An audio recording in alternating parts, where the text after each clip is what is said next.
Veamos algunos ejemplos más. Ejemplo 2. Encontrar los máximos y mínimos de g de x igual al seno de x. Calculamos la derivada. G' de x es igual al coseno de x. Igualamos la derivada a 0. El coseno de x es igual a 0 si x es de la forma pi medios más n pi con n en los enteros. Estos son los puntos críticos de la función. Calculamos ahora la segunda derivada. Y esto es igual a menos el seno de x. Y ahora evaluamos la segunda derivada en los puntos críticos, para lo cual vamos a hacer una distinción. Vamos a considerar dos casos, si n es par y si n es impar. Si n es par, es de la forma 2k con k en los enteros. Así, el punto crítico va a tener la forma pi medios más 2k por pi con la k en los enteros. Así tenemos que la segunda derivada evaluada en pi medios más 2k por pi va a ser igual a menos el seno evaluado en pi medios más 2k por pi. Pero esto es lo mismo que menos el seno de pi medios, que a su vez es igual a menos 1, que es menor que 0. Por lo tanto, la función tiene un máximo en los puntos de la forma pi medios más 2k. Vamos a considerar n impar, es decir, n es de la forma 2k más 1, con k en los enteros. Entonces, los puntos críticos van a ser de la forma pi medios más 2k más 1 por pi. Pero estos puntos los podemos escribir como 3 pi medios más 2k por pi. Y ahora evaluamos la segunda derivada en 3 pi medios más 2k pi, y va a ser igual a menos el seno de 3 pi medios más 2k por pi. Pero esto es lo mismo que menos el seno de 3 pi medios. El seno de 3 pi medios vale menos 1 multiplicado por este menos. Nos queda que esto es igual a 1, que es mayor que 0. Tenemos que g tiene un mínimo en los puntos de la forma 3 pi medios más 2k pi, con la k en los enteros.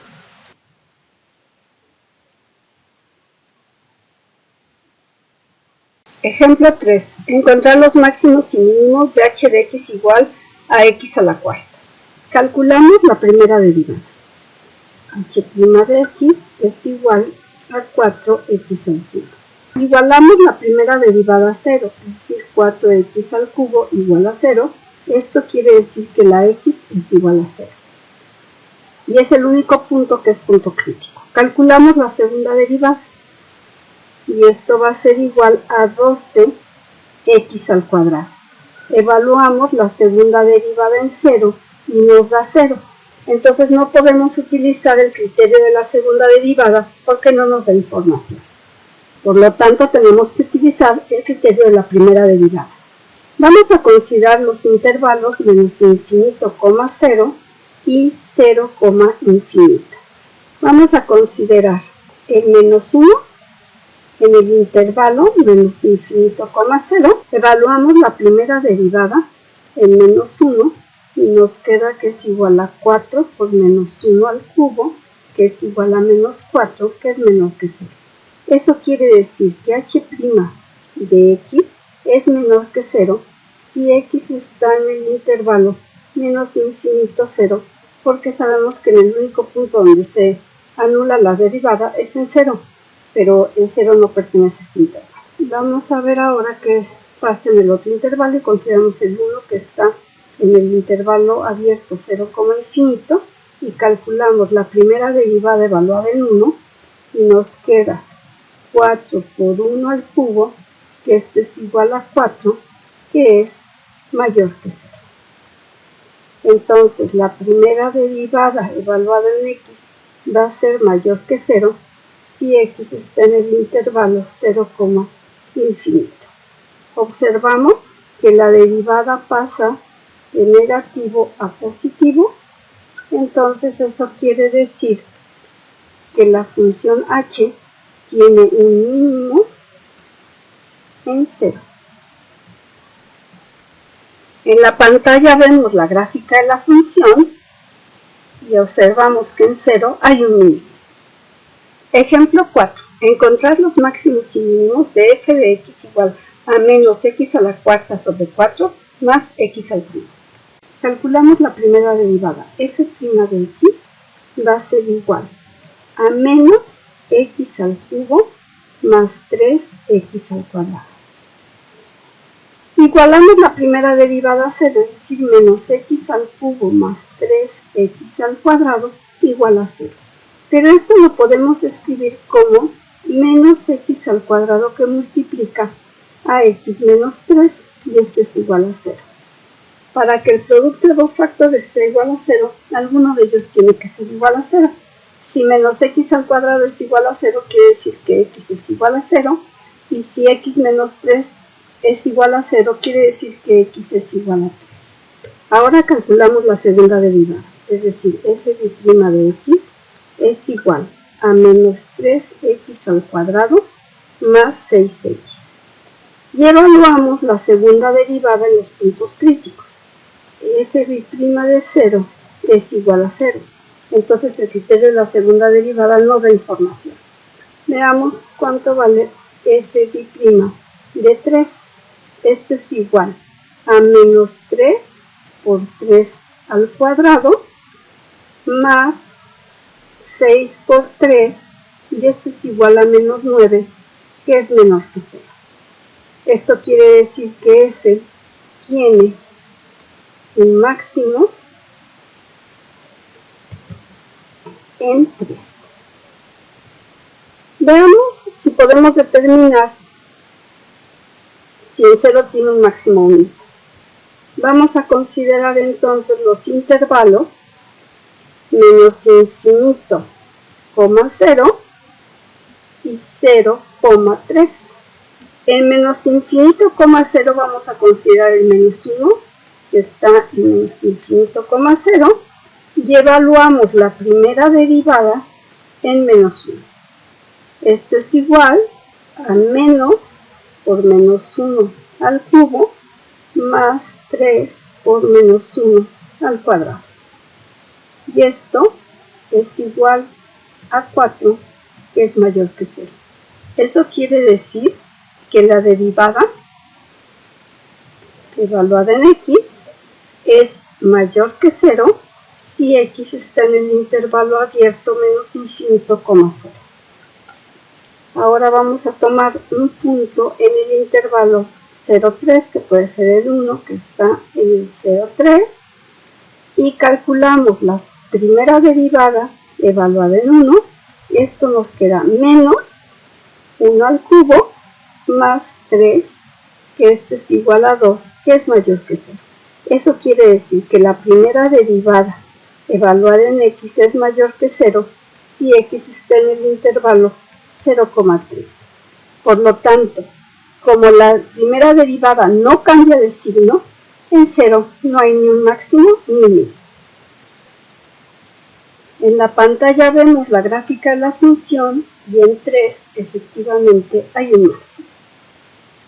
Una aplicación del criterio de la segunda derivada es el tercer inciso del siguiente teorema, que nos permite encontrar los puntos de inflexión de una función si tenemos que la función tiene tercera derivada.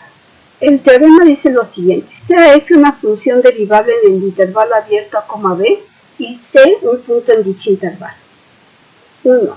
Si f tiene un punto de inflexión en C y la segunda derivada existe, entonces la segunda derivada evaluada en C es igual a 0. 2. Si la segunda derivada evaluada en C es igual a 0 y la primera derivada es cóncava hacia arriba o hacia abajo, entonces f tiene un punto de inflexión en C. Y 3. Si la segunda derivada evaluada en C es igual a 0 y la tercera derivada evaluada en C es distinto de 0, entonces f tiene un punto de inflexión en C. Hagamos la demostración. Las hipótesis generales para este teorema es que la función f es derivable en el intervalo abierto a, b y C es un punto en dicho intervalo. Las hipótesis adicionales en el primer inciso es que f tiene un punto de inflexión en C y que la segunda derivada existe. Tenemos que demostrar que la segunda derivada evaluada en C es igual a 0. Como f tiene un punto de inflexión en C, eso quiere decir que la primera derivada tiene un máximo o un mínimo en C. Entonces tenemos f' es derivable en el intervalo abierto a, b, ya que la segunda derivada existe. Por otro lado tenemos que la primera derivada tiene un máximo o un mínimo en C. Eso quiere decir que la primera derivada tiene un valor extremo en C. Y la segunda derivada existe, entonces por ese teorema que teníamos, esto nos asegura que la segunda derivada evaluada en C es igual a 0. Para el segundo inciso tenemos que f es derivable en el intervalo abierto a, b, C es un punto de dicho intervalo, la segunda derivada evaluada en C es igual a 0 y la primera derivada es cóncava hacia arriba o hacia abajo. Tenemos que demostrar que f tiene un punto de inflexión en C. Como sabemos que la segunda derivada en C es igual a 0 y además también sabemos que la primera derivada es cóncava hacia arriba o hacia abajo, esto quiere decir que la primera derivada tiene un extremo relativo en C.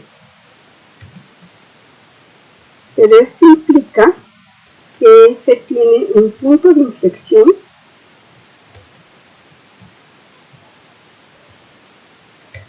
en C. Las hipótesis del tercer inciso es que la función f es derivable en el intervalo abierto a, b, que C es un punto en dicho intervalo, que la segunda derivada evaluada en C es igual a 0 y que la tercera derivada evaluada en C es distinta de 0. Tenemos que demostrar que f tiene un punto de inflexión en C.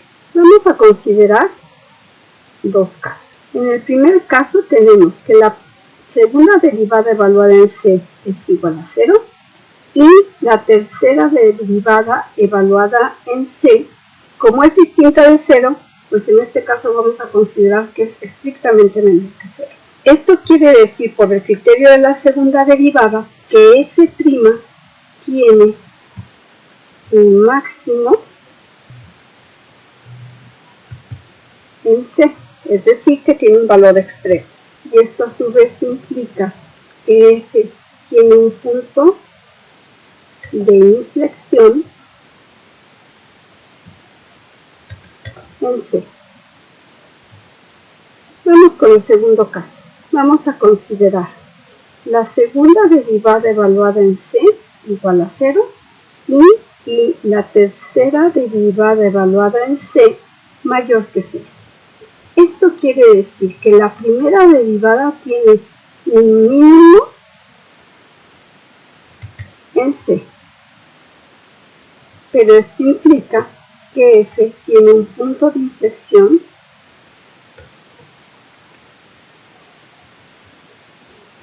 en C. Por lo tanto, el teorema ha quedado demostrado.